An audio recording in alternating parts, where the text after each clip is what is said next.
It's been 7 years since the US gathered a coalition of the NATO willing to overthrow the government of Libya to bring freedom and democracy to the people there. So let's check in on how things are going in the North African nation. The horrors of a modern-day slave trade. Some immigrants and refugees in Libya are being traded and sold as slaves.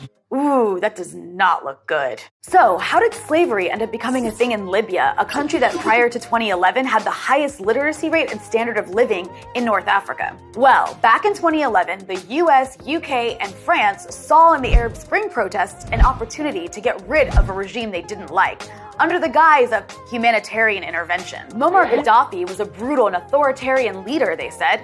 But that's not why the West didn't like him. Authoritarianism and dictatorship has never bothered the US as long as the dictator plays by America's rules.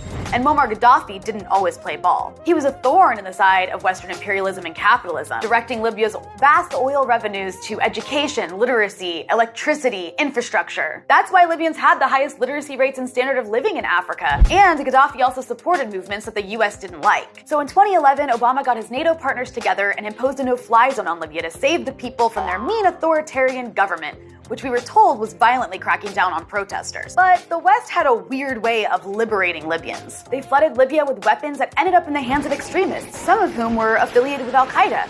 Weird how that keeps happening. And they launched a 7-month NATO bombing operation that destroyed most of the country's infrastructure and propelled the rebels to victory. NATO essentially collapsed the state, got rid of its leader, and handed the country over to competing extremist factions. So it's no surprise that Libya has since descended into lawless chaos that provided ISIS with a base in North Africa and resurrected slavery. After Gaddafi was sodomized with a bayonet by Western-backed rebels, some laughed. We came, we saw, he died.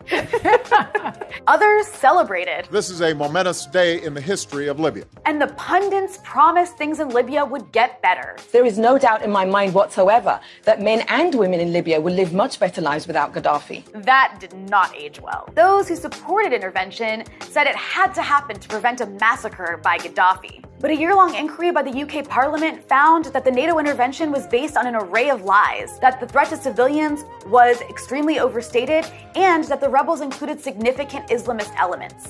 Oh, and the rebels, on top of being super extremists, were also super racist. They ethnically cleansed tens of thousands of black people from the majority Libyan town of Tawarja with NATO air cover. So again, no surprise that the rebels who took over Libya ended up buying and selling African migrants as slaves. Thanks, NATO! You gave Libya the freedom to sell slaves. But it can't be all bad, right? How about women? How are women in Libya doing these days? There are also claims that women have been bought in Libya and forced to be sex slaves. And it doesn't stop there. Women under the age of 60 in an area of eastern Libya under the control of a CIA-linked warlord are banned from traveling on their own without a male guardian. The only other places in the world where laws like that exist are Saudi Arabia and parts of Syria under the control of Salafi jihadist groups. Thanks, NATO! On the bright side, at least there's no blowback, right? Well, not exactly. Remember 22-year-old Salman Abedi, the guy who blew himself up last year in Manchester at an Ariana Grande concert? Well, turns out he